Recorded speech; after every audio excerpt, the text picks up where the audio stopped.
Bom dia, hoje estaremos falando sobre filosofia moderna, empirismo e criticismo. O empirismo, as teses de John Locke e de David Hume. O empirismo é uma corrente filosófica referente à teoria do conhecimento, que tem suas origens na filosofia aristotélica. O termo empirismo advém da palavra grega emperia, que significa experiência.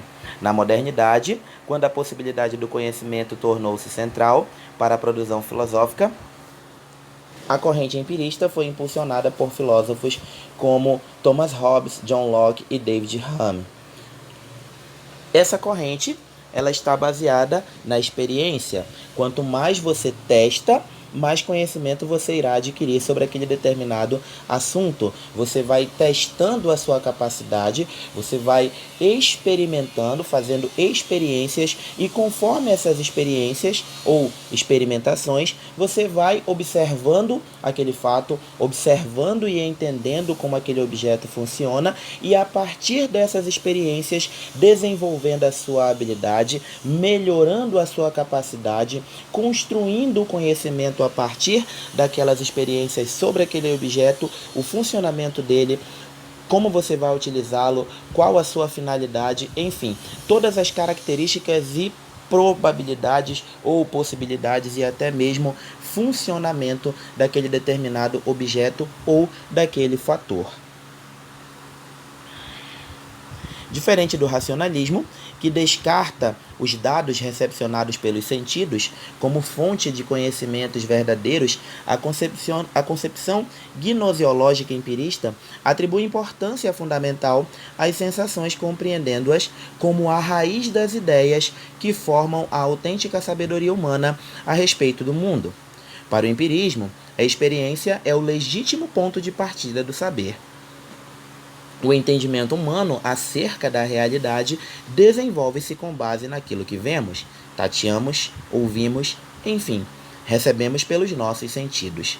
Sob esse prisma, portanto, não há ideias inatas, originariamente contidas na mente humana. As ideias que compõem o conhecimento são provenientes dos dados que recolhemos em nossas experiências sensoriais. Para o empirista, a experiência é o ponto de partida para o conhecimento, é da onde tudo se inicia.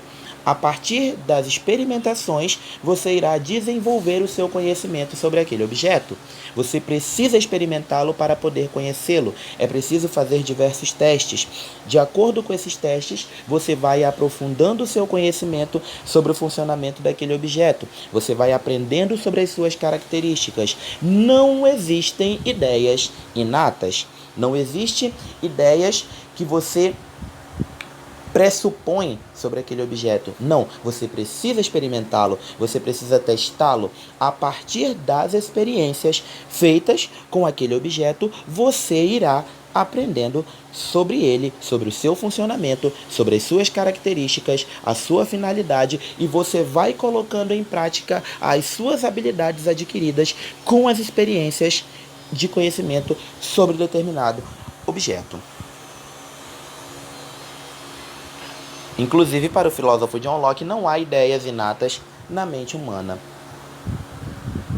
De acordo com o inatismo, as verdadeiras ideias são imanentes aos seres humanos. Não procedem das informações que estes acumulam em suas experiências. Os sentidos, ao contrário, podem provocar confusões que afastam a verdade. É certo dizer que, segundo a concepção inatista do conhecimento, os conteúdos do conhecimento estão nos seres humanos desde o seu nascimento.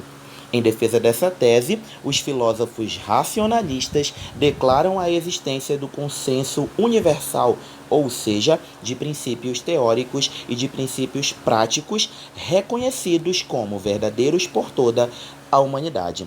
Exemplos de princípios teóricos situados na dimensão da lógica formal são a identidade e a não contradição. O princípio da identidade estabelece que tudo o que é, ou melhor, que algo é necessariamente idêntico a si mesmo.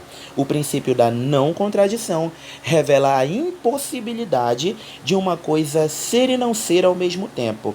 quer dizer de que posições contraditórias sejam ambas verdadeiras. O princípio da identidade, vai dizer que tudo que é, será. Ponto. Necessariamente, ele é idêntico a ele próprio. Ao mesmo tempo dizer que as posições contraditórias sejam ambas verdadeiras. Isso vai ser relacionado ao princípio da não contradição.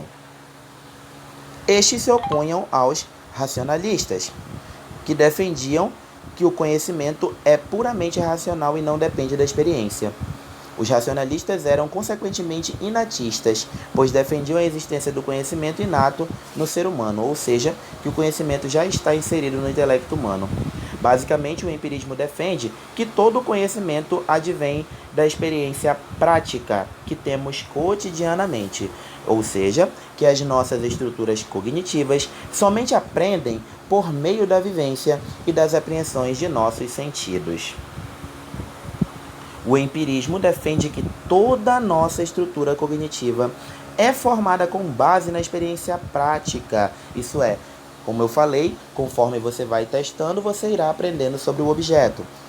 De modo que quanto mais vastas, intensas e ricas as nossas experiências, mais amplo e profundo torna-se o processo do conhecimento. Aristóteles já defendia que o conhecimento advém da experiência, contrariando as teses platônicas que eram essencialmente inatistas. John Locke, um dos principais empiristas da modernidade, afirmou que o ser humano é uma tábula rasa. A tábula era um instrumento romano de escrita feito com cera. As pessoas escreviam na cera como uma espécie de estilete e, quando queriam apagar, bastava raspar ou derreter esse material. Quando a tábula estava sem inscrições, era chamada de tábula rasa. Esta pode ser comparada a uma folha em branco. Isso significa que o ser humano nasce sem nenhum conhecimento e é preenchido de acordo com as vivências que ele adquire. O empirismo moderno foi defendido por filósofos como Thomas Hobbes, Francis Bacon, John Locke e David Hume, o que pode classificá-lo como essencialmente britânico. Isso vai dizer que o homem é como se fosse uma folha em branco. Por que comparado a tal maneira? Uma folha em branco, conforme você vai escrevendo nela, você irá preenchê-la com informações, pensamentos, ideias. Você vai transformando o seu pensamento em palavras, em textos, frases escritas naquela folha de papel. E ali você vai imprimindo as informações que você quer passar. Ou você vai organizando as suas ideias, você vai construindo uma tese a partir daquilo que você está pensando. O homem, da mesma forma, ele nasce como uma tábula rasa, ele nasce como uma folha em branco e a partir das suas experiências vivenciadas, ele vai adquirindo o conhecimento. Locke denominava de ideias simples aquelas que constituem a matéria-prima do conhecimento. As ideias passivamente recolhidas pela mente humana mediante as vias sensoriais, que as discrimina em ideias de sensação e ideias de reflexão. As ideias de sensação formam-se a recepcionarmos um objeto do mundo, ou seja, compreendem tudo o que nos é diretamente fornecido pelas experiências sensoriais, como a cor, a extensão, o sabor, a figura e o movimento. As ideias de reflexão provenientes da percepção, a experiência interna, processam-se mediante operações interiores do ser humano, envolvendo crenças, desejos e pensamentos. A mente humana, reunindo e comparando essas ideias simples, produz ideias complexas. A partir de quando o homem recepciona, ou seja, ele vai recebendo a cor, extensão, sabor, figura, movimento, ele vai transformando esses pensamentos simples em ideias mais complexas. Ele vai construindo estruturas mais complexas de pensamento. A partir das primeiras sensações, a partir das primeiras ideias recebidas, a partir daquilo que ele recebe do mundo, ele vai construindo estruturas de pensamento cada vez mais complexas. Ele transformando a capacidade de pensar, a sua capacidade de pensar, em algo cada vez maior, mais amplo, construindo ideias cada vez mais estruturadas, transformando o seu pensamento do simples para estrutura cada vez mais complexas, maiores, mais diversificadas. Ideias simples e ideias complexas revelam a medida da capacidade humana de entendimento. Os legítimos conhecimentos são sempre circunscritos à experiência e reportam-se às qualidades primárias e às qualidades secundárias dos objetos exteriores.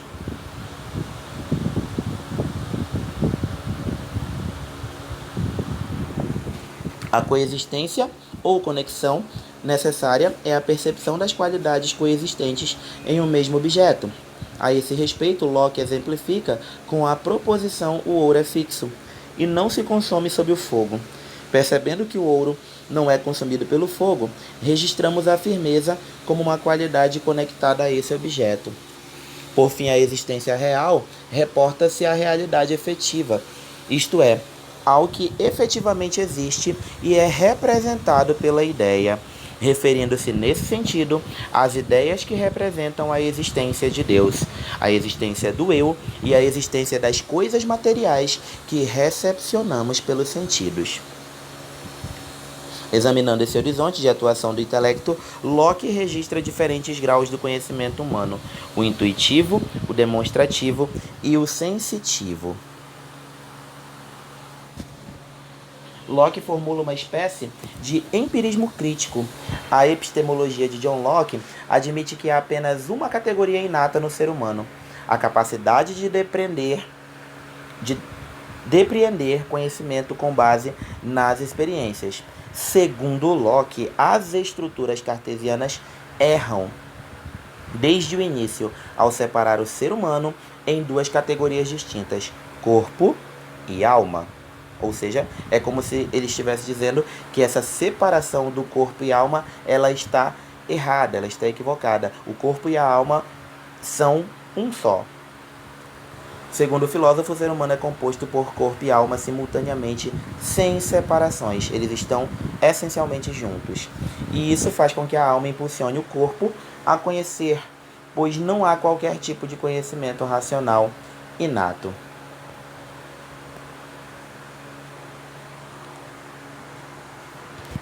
De acordo com Locke, qualidades como as cores são secundárias, uma vez que são geradas no encontro entre o objeto e o sujeito. A identidade ou diversidade consiste no que a ideia representa e no que ela não representa. Trata-se da percepção de que uma ideia concorda consigo mesma, ao mesmo tempo que é diversa de outras. Sabemos, por exemplo, o que a ideia de branco representa em nossa mente, bem como temos consciência de que ela se diferencia das ideias de azul, vermelho ou preto. Do mesmo modo, entendemos o que é a ideia de círculo, ao mesmo tempo que contatamos sua diferença às ideias de quadrado, triângulo ou retângulo. Isso quer dizer que você vai atribuindo as características como a cor ao objeto, assim como a forma do círculo diferente de outras como o quadrado ou o triângulo. Muito obrigado, meus queridos. Bom dia.